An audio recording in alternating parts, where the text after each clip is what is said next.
നമസ്കാരം. ഇന്ന് വാസ്തുശാസ്ത്രത്തിൽ നിങ്ങൾക്കേവർക്കും അത്യധികം പ്രയോജനപ്പെടുന്ന ഒരു അറിവുമായിട്ടാണ്, ഒരു കൊച്ചു അറിവുമായിട്ടാണ് ഞാൻ വന്നിരിക്കുന്നത്. നമ്മുടെ വീടിരിക്കുന്നതിന് ചുറ്റും നമ്മൾ മതിൽ പണിയാൻ ശ്രമിക്കും. അപ്പോൾ ആ മതിലിനകത്ത് വീടിനും ഇടയിലായിരിക്കും നാല് ചുറ്റും മുറ്റം എന്ന് പറഞ്ഞൊരു സംഗതി ഉണ്ടാവുക. അപ്പോൾ ഓരോ ദർശനം വീടുകൾക്കും ഓരോ വശത്തും നാല് ചുറ്റും ഒരേ അളവിലല്ല മുറ്റം ഉണ്ടാകുക എന്നർത്ഥം. നമുക്ക് ഇത് വീടാണെന്നിരിക്കട്ടെ, കിഴക്ക് ദർശനം, കിഴക്ക് ഈസ്റ്റ് ദർശനമോ വടക്ക് നോർത്ത് ദർശനമോ ആയിട്ടാണ് വീടിരിക്കുക എങ്കിൽ ഏറ്റവും കുറഞ്ഞ മുറ്റം, അതായത് കിഴക്ക് വശത്തോ വടക്ക് വശത്തോ അഭിമുഖമായിട്ടാണ് വീടിരിക്കുകയെങ്കിൽ ഏറ്റവും കുറഞ്ഞ മുറ്റം തെക്ക് വശത്തായിരിക്കും.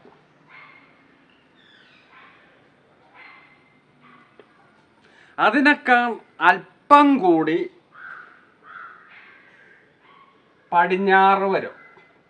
ഈ മുറ്റത്തേക്കാൾ അല്പം കൂടി പടിഞ്ഞാറ് വരും.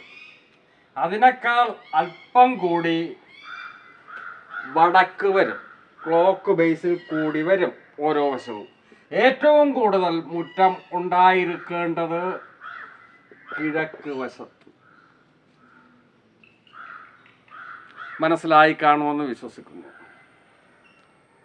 അതായത് കിഴക്ക് വശം വീടിന് ഇനി ഇങ്ങനെ വശക്കേടായിട്ടാണ് നിങ്ങൾ മതിൽ വച്ചിരിക്കുന്നതെങ്കിൽ ദയവ് ചെയ്ത് ഇടിച്ച് പൊളിക്കരുത്, അതവിടെ ഇരിക്കട്ടെ. ഞാൻ പുതുതായിട്ട് ചെയ്യാൻ പോകുന്നവർക്ക് വേണ്ടിയിട്ടാണ് ചെയ്യുന്നത്. സാധാരണ രീതിയിൽ നമ്മൾ വാസ്തുമണ്ഡലമൊക്കെ കണ്ടുപിടിച്ച് ഓരോ മണ്ഡലത്തിലും വീട് വെക്കേണ്ട സംഗതി പറഞ്ഞിട്ടുണ്ട്, അത് മുൻ എപ്പിസോഡിലുണ്ട്.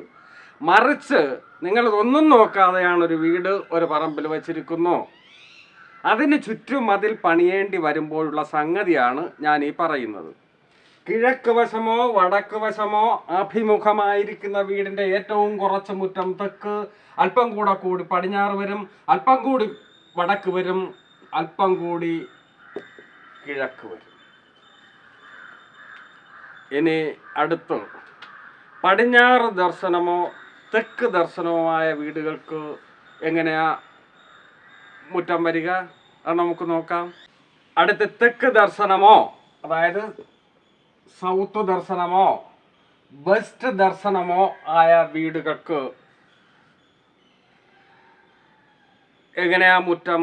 ഏറ്റവും ചെറുത് നോർത്തിൽ നിന്നും വടക്ക്, അതിനേക്കാൾ അല്പം കൂടി കിഴക്ക് വരും, അതിനേക്കാൾ കൂടും തെക്ക്, അതിനേക്കാൾ കൂടും പടിഞ്ഞാറ്.